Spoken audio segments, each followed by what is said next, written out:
Let's look at what's in a privacy plan. The first thing you ought to do is, in order to detect and train, assign a privacy officer. It's something that the board governing body of your entity should do, and keep a record of it in your corporate minute book. Make sure you have a privacy officer. Their job is to enforce and train on the privacy rules. Conduct a risk assessment. This is very important.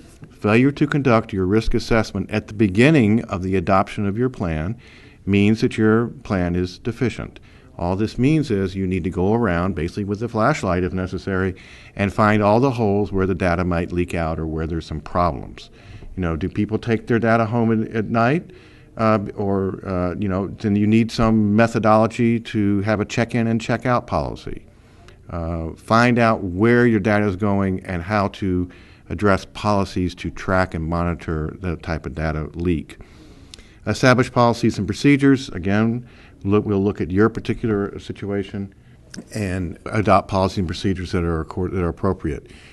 Business associate agreements. I'm sure all of you have business associate agreements with vendors who do services for you who share your data, a billing company, for example.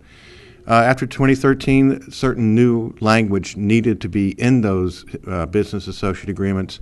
Take an analysis, have someone look at them, and make sure that they're up to date. Provide notice of privacy practices. Obviously, as you intake folks into your practice, make sure that you have notice of privacy practices to your patients. It can be on the web.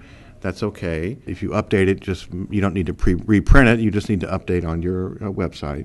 And record your training activities. In other words, every year where you do your lunch and learn with your staff on privacy rules, make sure you note that you had that training. Make sure that your employees sign a certificate saying, I attended training.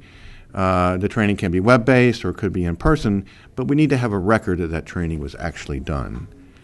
That's the privacy part of the HIPAA compliance plan. There's also the security obligations, which kind of deal with how to be locked down data, make sure it doesn't creep out the door, and Jason's going to talk a bit about that.